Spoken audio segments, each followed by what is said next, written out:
Hello everyone, welcome to ECB academy. ECB അക്കാഡമിയുടെ പുതിയ വീഡിയോയ്ക്ക് എല്ലാവരെയും സ്വാഗതം ചെയ്യുന്നു. അപ്പോൾ പല ഉദ്യോഗാർത്ഥികളും നിരന്തരമായി ചോദിക്കുന്ന ഒരു ചോദ്യമായിരുന്നു നമ്മുടെ ഈ പറയുന്ന SSCയുടെ CGL സ്റ്റെനോഗ്രാഫറിന്റെയും കമ്പൈൻഡ് ഹിന്ദി ട്രാൻസ്ലേറ്ററിന്റെയും മറ്റും സെലക്ഷൻ പോസ്റ്റിന്റെ എല്ലാ നോട്ടിഫിക്കേഷൻ വന്നിട്ട് എന്തുകൊണ്ട് തന്നെയാണ് ഈ പറയുന്ന SSC CHSL നോട്ടിഫിക്കേഷൻ എന്താണ് വരാൻ താമസിക്കുന്നത് എന്നുള്ളത്, അത് ഇനി വരുമോ, എന്നായിരിക്കും വരിക, അതിന് ഈ പറയുന്ന മറ്റു മാനദണ്ഡങ്ങൾ എന്തെല്ലാമാണ്, അതേപോലെ തന്നെ എന്ന് നമുക്ക് ഈ പറയുന്ന രീതിയിൽ മറ്റൊരു എക്സാമിനേഷൻ നമുക്ക് എന്തിനെ പറ്റി പ്രതീക്ഷിക്കാൻ വേണ്ടി സാധിക്കും, അപ്പോൾ ആർക്കൊക്കെയാണ് പ്രധാനമായിട്ട് എഴുതാൻ വേണ്ടി പറ്റുക എന്നുള്ള ഒരുപാട് ചോദ്യങ്ങൾ എത്തിയിട്ടുണ്ട്, വിദ്യാർത്ഥികൾ ഉയർത്താറുണ്ടായിരുന്നു. അപ്പോൾ നമ്മൾ പ്രധാനമായിട്ട് ഡിസ്കസ് ചെയ്യാൻ വേണ്ടിയിട്ട് പോകുന്നത് പറയുന്നത് ഈ SSC CHSL നോട്ടിഫിക്കേഷൻ നമുക്ക് എന്ന് പ്രതീക്ഷിക്കാം, അതേപോലെ തന്നെ ആർക്കൊക്കെ എഴുതാൻ വേണ്ടി പറ്റും എന്നുള്ള കാര്യം തന്നെയാണ് ഇന്ത്യ ഡിസ്കസ് ചെയ്ത് നമ്മൾ പോകുന്നത് എന്നുള്ളതാണ്. ഓക്കെ, അപ്പോൾ നമുക്ക് എല്ലാവർക്കും അറിയാവുന്ന പോലെ തന്നെ ഈ പറയുന്ന SSCയുടെ നമ്മുടെ ഈ പറയുന്ന CHSL എക്സാമിനേഷൻ അല്ലെ, CHSL എക്സാമിനേഷൻ എന്ന് പറയുന്നത് ഈ ഒരു കലണ്ടർ അടിസ്ഥാനപ്പെടുത്തി നമ്മൾ നോക്കുകയാണെങ്കിൽ ഏപ്രിൽ മാസത്തിൽ വരേണ്ട ഒരു എക്സാമിനേഷൻ തന്നെയാണ് അല്ലെ. ഏപ്രിൽ മാസത്തോടു കൂടി തന്നെ വരികയും മെയ്യോട് കൂടി തന്നെ ആപ്ലിക്കേഷൻ അവസാനിക്കുകയും ജൂലൈ സെപ്റ്റംബർ മാസത്തോടു കൂടി തന്നെ എക്സാമിനേഷൻ നടക്കുന്ന എക്സാമിനേഷൻ ആയിരുന്നു ഈ പറയുന്ന CHSന്റെ എക്സാമിനേഷൻ എന്ന് പറയുന്നത്.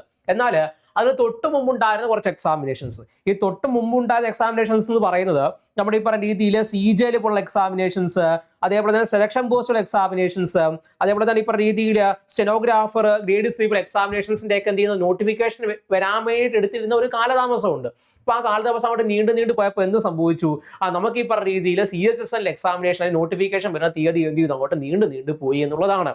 നിങ്ങൾക്ക് എല്ലാവർക്കും അറിയാവുന്ന പോലെ തന്നെ ആദ്യം വരേണ്ടിരുന്ന ഈ പറയുന്ന കമ്പൈൻഡ് ഗ്രാജുവേറ്റ് ലെവൽ, അതായത് നമ്മുടെ CGLന്റെ, അതായത് ഡിഗ്രിക്കാർക്ക് എഴുതാൻ വേണ്ടി പറ്റുന്ന CGL എക്സാമിനേഷന്റെ ഡേറ്റ് എന്ന് പറയുന്നത് അവർ ആദ്യം പറഞ്ഞിരുന്നത് മാർച്ച് മാസം വരുമെന്നുള്ളതായിരുന്നു.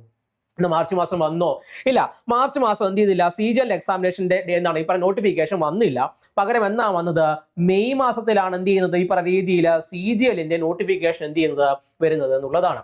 അത് കഴിഞ്ഞ് ഈ പറഞ്ഞ രീതിയിൽ സെലക്ഷൻ പോസ്റ്റിന്റെ നോട്ടിഫിക്കേഷൻ മാർച്ച് മാസത്തിൽ വരുമെന്ന് പറഞ്ഞു അല്ലെ, സെലക്ഷൻ പോസ്റ്റിന്റെ നോട്ടിഫിക്കേഷൻ മാർച്ച് മാസത്തിൽ വരുമെന്ന് പറഞ്ഞു. എന്നിട്ട് മാർച്ച് മാസത്തിൽ വന്നു? അത് ഇല്ല, മാർച്ച് മാസത്തിൽ എന്ത് ചെയ്യില്ല, സെലക്ഷൻ പോസ്റ്റിന്റെ വന്നില്ല. അതിന് പകരം എന്നാ വന്നത്, ഏപ്രിൽ മാസത്തിലാണ് എന്ത് ചെയ്യുന്നത് ഈ പറഞ്ഞ രീതിയിൽ സെലക്ഷൻ പോസ്റ്റിന്റെ, അതായത് ഇപ്പൊ ഡിഗ്രി 10th +2 ഒക്കെ ഉള്ളവർക്ക് ഇടാൻ വേണ്ടി പറ്റുന്ന സെലക്ഷൻ പോസ്റ്റിന് എന്ത് ചെയ്യുന്നത് ഈ പറയുന്ന രീതിയിൽ നോട്ടിഫിക്കേഷൻ വന്നിട്ടുണ്ടായിരുന്നത്. അതിനുശേഷമാണ് എന്ത് വരുന്നത്, ഈ പറഞ്ഞ രീതി സ്റ്റെനോഗ്രാഫർ ഗ്രേഡ് C എന്ത് ചെയ്ത് വരുന്നത്, അതും ഈ പറഞ്ഞ രീതിയിൽ ഏപ്രിൽ മാസം വരുമെന്നുള്ളതാണ് പറഞ്ഞിട്ടുണ്ടായിരുന്നത്. പക്ഷേ അത് എന്ത് ചെയ്തു, ഏപ്രിൽ മാസത്തിൽ തന്നെ വന്നു. അതേപോലെ തന്നെ കമ്പൈൻഡ് ഹിന്ദി ട്രാൻസ്ലേറ്റേഴ്സിന്റെ എന്ത് ചെയ്തു ഈ പറഞ്ഞ രീതിയിൽ ഏപ്രിൽ മാസത്തിൽ തന്നെ എന്ത് ചെയ്തു, അവരത് പബ്ലിഷ് ചെയ്യുകയും ചെയ്തിട്ടുണ്ടായിരുന്നു എന്നുള്ളതാണ്. ഓക്കെ അല്ലേ. അപ്പൊ ഈ പറഞ്ഞ രീതിയിൽ CGL വരാൻ വേണ്ടി താമസിച്ചു, സെലക്ഷൻ പോസ്റ്റ് വരാൻ വേണ്ടി താമസിച്ചു. അതുകൊണ്ട് തന്നെ ഈ പറഞ്ഞ രീതിയിൽ CHSL എക്സാമിനേഷനിലെ നോട്ടിഫിക്കേഷൻ വരാൻ വേണ്ടി എന്ത് ചെയ്യും, താമസിക്കും എന്നുള്ളതാണ് നമ്മൾ പ്രധാനമായിട്ടും കരുതിയിരുന്നത് എന്നുള്ളത്. ഈ പറഞ്ഞ രീതിയിൽ CGL ഓൾറെഡി നോട്ടിഫിക്കേഷൻ എന്ത് ചെയ്തു, മെയ് മാസത്തിൽ ഈ പറയുന്ന മെയ് 21 കൂടി തന്നെ എന്ത് വന്നു, ഈ പറഞ്ഞ CGLന്റെ നോട്ടിഫിക്കേഷൻ വന്നു. അങ്ങനെയെങ്കിൽ ജൂൺ 21 കൂടി തന്നെ എന്താണ് ഈ പറഞ്ഞ രീതിയിൽ ജൂൺ 21 или 22 23 അടുപ്പിച്ചെങ്കിൽ നമുക്ക് എന്ത് പ്രതീക്ഷിക്കാം എന്നുള്ളതായിരുന്നു നമ്മുടെ പ്രതീക്ഷ. ഈ പറഞ്ഞ രീതിയിൽ CHSLന്റെ നോട്ടിഫിക്കേഷൻ ഒക്കെ വരും എന്നുള്ളതായിരുന്നു നമ്മുടെ പ്രതീക്ഷ എന്ന് പറയുന്നത്. പക്ഷെ എന്ത് ചെയ്തില്ല, ജൂണിലും അതിന്റെ നോട്ടിഫിക്കേഷൻ വന്നില്ല എന്നുള്ളതാണ്. ഇനി നമ്മുടെ പ്രതീക്ഷ എന്ന് പറയുന്നത് ജൂലൈ മാസങ്ങളിൽ എന്താണ് ഈ പറഞ്ഞ രീതിയിൽ ജൂലൈ മാസങ്ങളിൽ നമുക്ക് എന്ത് ചെയ്യാം, ഈ പറഞ്ഞ രീതിയിൽ CHSL എന്ത് ചെയ്യാം, ഈ പറഞ്ഞ രീതിയിൽ നോട്ടിഫിക്കേഷൻ നമുക്ക് എന്ത് ചെയ്യാം, പ്രതീക്ഷിക്കാം. അപ്പൊ അങ്ങനെയെങ്കിൽ ഈ ജൂലൈ മാസത്തിലാണ് CHSL നോട്ടിഫിക്കേഷൻ വരുന്നതെങ്കിൽ ഈ പറയുന്ന രീതിയിൽ ഓഗസ്റ്റോട് കൂടി തന്നെ എന്ത് ചെയ്യും, അതിന് ഈ പറയുന്ന രീതിയിൽ നോട്ടിഫിക്കേഷൻ ഈ പറയുന്ന നിങ്ങൾക്ക് അപ്ലൈ ചെയ്യാനുള്ള ഡേറ്റുകളെല്ലാം എന്ത് ചെയ്യും, അവസാനിക്കും അല്ലെ. ആ പറയുന്ന രീതിയിൽ നോട്ടിഫിക്കേഷൻ അപ്ലൈ ചെയ്യാനുള്ള അവസാന തീയതിക്ക് എന്ത് ചെയ്യും, ഓഗസ്റ്റോട് കൂടി തന്നെ അവസാനിക്കുകയും ഏകദേശം ഒരു നവംബർ മാസം അല്ലെ ഈ പറഞ്ഞ സെപ്റ്റംബർ അല്ലെ ഇപ്പൊ നവംബർ മാസം കൂട്ടിക്കോ, സെപ്റ്റംബർ വേണ്ട, നവംബർ മാസത്തോട് കൂടി തന്നെ എന്ത് ചെയ്യും, അതിന്റെ എക്സാമിനേഷൻ എന്ത് ചെയ്യും നടക്കുമെന്നുള്ളതാണ് അദ്ദേഹം പ്രതീക്ഷിക്കുന്നത്. കാരണം നമുക്ക് എല്ലാവർക്കും അറിയാം ഈ പറഞ്ഞ രീതിയിൽ CGL എന്ത് ചെയ്യുന്നുണ്ട്, ഈ പറഞ്ഞ മെയ് മാസത്തിൽ നോട്ടിഫിക്കേഷൻ വന്നിട്ടുണ്ടായിരുന്നു അല്ലെ. മെയ് മാസത്തിൽ ഈ പറഞ്ഞ CGL നോട്ടിഫിക്കേഷൻ വന്നിട്ടുണ്ടായിരുന്നു. അതിനുശേഷം ഈ പറയുന്നത് സെപ്റ്റംബർ മാസത്തോട് കൂടി തന്നെ ആയിരിക്കും എന്ത് നടക്കാൻ വേണ്ടി പോവുക അല്ലെ. ഓഗസ്റ്റ് ചിലപ്പോൾ ആവത്തില്ല, ചിലപ്പോൾ സെപ്റ്റംബറിന്റെ അവസാനത്തോട് കൂടി തന്നെ എന്ത് നടക്കത്തുള്ളൂ, ഈ പറഞ്ഞ രീതിയിൽ CGLന് മറ്റും എക്സാമിനേഷൻ മറ്റു കാര്യങ്ങൾ നടക്കാനുള്ള സാധ്യത എന്ന് പറയുന്നത്. ഓക്കെ, അപ്പൊ അങ്ങനെ പോയി കഴിഞ്ഞാൽ ഏകദേശം നവംബർ മാസത്തോട് കൂടി തന്നെ CHSL എക്സാമിനേഷൻ നടക്കത്തുള്ളൂ. അപ്പൊ അങ്ങനെയെങ്കിൽ ജൂലൈ മാസം 21 കൂടി തന്നെയോ അല്ല അതിന് മുമ്പോ എന്ത് ചെയ്യാം, നമുക്ക് ഈ പറഞ്ഞ രീതിയിൽ CHSL നോട്ടിഫിക്കേഷൻ വരണം. ഓക്കെ, എന്തായാലും എന്ത് വന്നേ പറ്റത്തുള്ളൂ എന്നുള്ളതാണ്.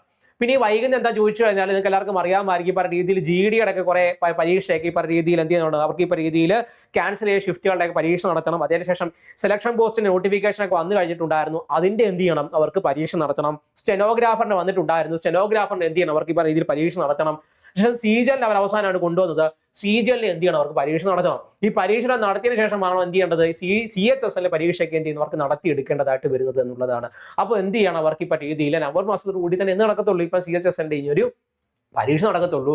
ജൂലൈ മാസത്തോട് കൂടി നമുക്ക് എന്തും പ്രതീക്ഷിക്കാൻ വേണ്ടി പറ്റും, അതിന്റെ ഈ പറയുന്ന നോട്ടിഫിക്കേഷൻ നമുക്ക് എന്ത് ചെയ്യാം പ്രതീക്ഷിക്കാം. ഇനി അങ്ങോട്ട് നീണ്ടു പോകാൻ സാധ്യത വളരെ കുറവാണ്. അപ്പോൾ അതുകൊണ്ട് തന്നെ നിങ്ങൾ എന്ത് ചെയ്യുക, ഒരു ജൂലൈ മാസത്തിൽ ഈ പറയുന്ന നോട്ടിഫിക്കേഷൻ വരും എന്നുള്ളത് ഒരു നവംബറോട് അടുപ്പിച്ച് നമുക്ക് എന്ത് ചെയ്യുക പരീക്ഷ കാണുമെന്നുള്ള ഒരു ഐഡിയയുടെ പുറത്ത് നിങ്ങൾ എന്ത് ചെയ്യുക പഠനം തുടങ്ങുക എന്നുള്ളതാണ്.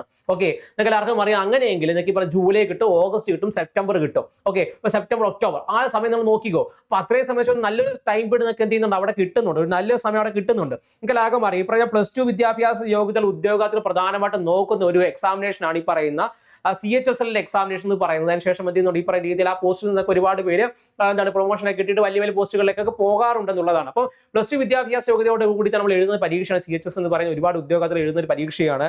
ഏകദേശം 10,000-3000 വരുന്ന എന്തുകൊണ്ട് ഈ പറയുന്ന വേക്കൻസി റിപ്പോർട്ട് ചെയ്യപ്പെടുന്ന പരീക്ഷയും കൂടിയാണ് ഈ പറയുന്ന SSCയുടെ CHSL എന്ന് പറയുന്നത്. അപ്പോൾ അതിലേക്ക് നിങ്ങൾ എന്ത് ചെയ്യുക, ഉടനെ തന്നെ പഠനം തുടങ്ങേണ്ടതായിട്ടുണ്ട്. പഠനം എന്ത് ചെയ്യുക, പെട്ടെന്ന് തന്നെ സ്റ്റാർട്ട് ചെയ്യുകയും വേണം എന്നുള്ളതാണ്. അപ്പോൾ അങ്ങനെയൊക്കെയാണ് നിങ്ങൾക്ക് ഇനി സിലബസ് കംപ്ലീറ്റ് ചെയ്യാൻ സമയം കിട്ടും. ഓക്കെ, അതേപോലെ തന്നെ നിങ്ങൾക്ക് ഈ പറഞ്ഞ രീതിയിൽ മോക്ക് ടെസ്റ്റുകൾ ചെയ്യാം, റിവിഷൻ ചെയ്യാം, PYQC ചെയ്യാം.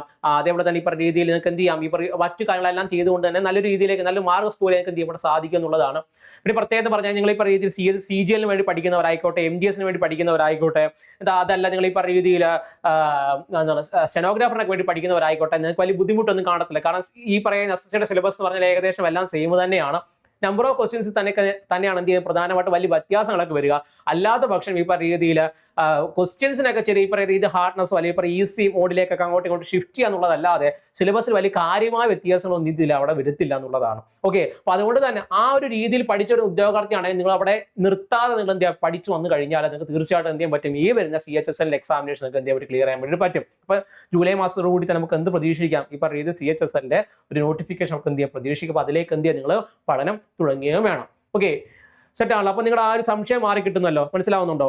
ഓക്കെ, അപ്പൊ ഇനി ഈ പറയുന്ന രീതിയിൽ CGL നിങ്ങൾക്ക് പറയുന്ന പോലെ തന്നെ ചിലർ പറയുന്നുണ്ട് ഈ പറയുന്ന രീതിയിൽ സെപ്റ്റംബർ മാസം ആദ്യം കാണുമെന്ന് പറയുന്നവരുണ്ട്, സെപ്റ്റംബർ മാസം അവസാനം കാണുമെന്ന് പറയുന്നവരുണ്ട്. നമുക്ക് എന്തിരുന്നാലും നമുക്കൊരു സെപ്റ്റംബർ മാസം അവസാനം വെച്ച് നമുക്ക് എന്ത് ചെയ്യാം പിടിക്കാം. ഓക്കെ, കാരണം നമുക്ക് എന്ത് ചെയ്യാം ഈ പറഞ്ഞ രീതിയിൽ പരീക്ഷയൊക്കെ എല്ലാ പരീക്ഷയും നടന്നു വരണമല്ലോ. അപ്പോൾ അതുകൊണ്ട് തന്നെ ഈ പറഞ്ഞ രീതിയിൽ സെപ്റ്റംബർ മാസം അവസാനത്തോടുകൂടി സെപ്റ്റംബർ മാസം മിഡോട് കൂടി തന്നെ നടക്കത്തുള്ളൂ, CGL പരീക്ഷ നടക്കത്തുള്ളൂ. അപ്പോൾ അതിനുള്ളിൽ തന്നെ സിലബസും മറ്റു കാര്യങ്ങളൊക്കെ കവർ ചെയ്ത് പോകാനും ശ്രദ്ധിക്കാം. അപ്പോൾ ഇപ്പോൾ SSCയുടെ പരീക്ഷകളൊക്കെ ക്രാക്ക് ചെയ്യണമെന്നുണ്ടെങ്കിൽ എന്ത് ചെയ്യണം, നല്ലൊരു ബേസ്മെന്റ് നമുക്ക് ആവശ്യമാണ്. അപ്പോൾ അത്തരത്തിൽ ഈ പറഞ്ഞ രീതിയിൽ നിങ്ങൾക്ക് ഒരു ബേസ്മെന്റ് ഇല്ലാത്തവരാണ്, ആദ്യമായിട്ട് പഠിച്ചു തുടങ്ങുന്നവരാണെങ്കിൽ ഇവിടെ ASB അക്കാഡമിയിലും SSC ഫൗണ്ടേഷൻ ബാച്ച് എന്ന് പറയുന്ന ബാച്ച് നമ്മൾ എന്ത് ചെയ്യുന്നുണ്ട് ലോഞ്ച് ചെയ്തിട്ടുണ്ടായിരുന്നു. നിങ്ങൾക്ക് എന്ത് ചെയ്യാം തീർച്ചയായിട്ടും അതിലേക്ക് ജോയിൻ ചെയ്യാൻ വേണ്ടി സാധിക്കുന്നതാണ്. ഇതിന്റെ ഭാഗമായിട്ട് നിങ്ങൾക്ക് എന്ത് ചെയ്യാം ഈ സ്റ്റഡി പ്ലാനോട് കൂടി തന്നെ ക്ലാസ്സുകളെല്ലാം അങ്ങനെ കേട്ടുകൊണ്ട് മോക്ക് ടെസ്റ്റുകളൊക്കെ ചെയ്ത് നിങ്ങൾക്ക് എന്ത് ചെയ്യാൻ പറ്റും കാര്യങ്ങൾ പഠിച്ച് ഫൗണ്ടേഷനിലൊക്കെ എന്ത് ചെയ്യാൻ പറ്റും കാര്യങ്ങൾ സെറ്റാക്കി മുന്നോട്ട് പോയി കഴിഞ്ഞാൽ പിന്നെ നിങ്ങൾക്ക് എന്ത് ചെയ്യാൻ പറ്റും പല പരീക്ഷകളും വളരെ കോൺഫിഡൻസോട് കൂടി തന്നെ എന്ത് ചെയ്യാൻ പറ്റും ക്രാക്ക് ചെയ്യാൻ വേണ്ടിയിട്ട് സാധിക്കും.